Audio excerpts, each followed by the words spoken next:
Welcome back to Tipping Point. I'm your host, Kara McKinney. Just when I was thinking that Arizona might be one of the most normal states in this nation, this happens. Phoenix is allowing passengers on the Valley Metro Light Rail to ride without pants on. Apparently this was a tradition of sorts that got put on hold during the pandemic, but now it's back. Lucky us. However, the original iteration of this pantsless ride was inspired by an improv group in New York, which did something similar back in 2002.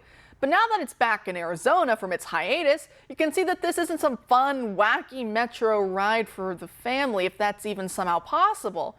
Because there are now children standing at eye level with the crotches of grown men in fetish gear.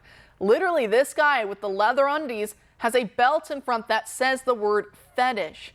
Things really changed in these last few years with the way in which the Pride movement conquered the public and made all forms of public displays of kinks and other forms of sexual degeneracy fair game in the public. And thought pieces gracing the pages of the Washington Post told us that kids, no matter how young, should be encouraged to watch and take part.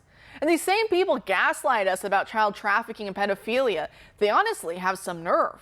And now, I'm no fan of Karl Marx, but if he were to come back to life right now, I think he'd have a stroke and go right back into his grave, seeing the movement that uses his tenets in such a bizarre way. Do Marxists even talk about economics anymore, now that Wall Street pays for their pride parades in June? I think the only time they talk about economics anymore is when they're demanding the taxpayer foot even more of the bill for them to be able to smoke weed all day and plant those horribly manicured racial justice gardens in Seattle. Thankfully, the city just got rid of. Now, because aside from that, it's full speed on the cultural Marxism instead, dividing and conquering not by your socioeconomic status, but by race, gender, and sexuality. Our next guest has a warning about this in her new book, Last Warning to the West, Hungary's Triumph Over Communism and the Woke Agenda.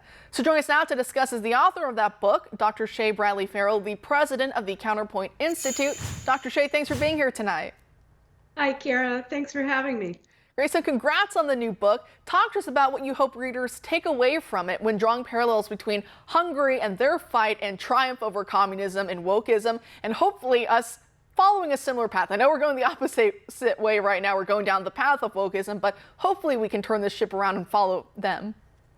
Yeah, Kara, I was doing research in Hungary, and I never thought the book would be a warning to Americans.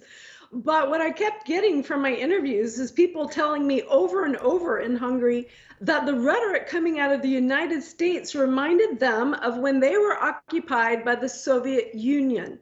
They liken our Marxism that we're, drowning in today to their communism there. It's very similar. If you go back even to the Bolshevik Revolution and the Marxism coming out from there, you see things like legalized abortion that's promoted as healthcare. You see people trying to divide families. You see the diminishment of parental rights. And Kara, I put the communist psychological warfare points in my book that were written actually in 1959 and published by our Department of Defense. Read those 11 points because all 11 apply to us right now. For example, using a crisis to gain control. We could talk about COVID and that happening all over the world. Forming a propaganda body that puts out your central message. The Biden administration uses the mainstream media and our social media as its own propaganda body. Anyway, I could go on. The Trump indictments are very much like the Soviet show trials.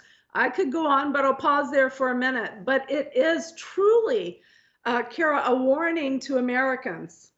And I hear something similar as well from people that I know, even my soon-to-be new in-laws, right, coming from Eastern Europe and their time behind the Iron Curtain. And they're very afraid. They see the parallels quite starkly. They already lived through it once. They escaped for a reason, came to America. It's the city on the shining hill. It's supposed to be the beacon of freedom for all. And sadly, we're going the way that these other nations did, as if we never learned from their mistakes. That's the weirdest part, right? I mean, how many times have we heard this one, that real communism has never been tried. True Marxism has never been tried.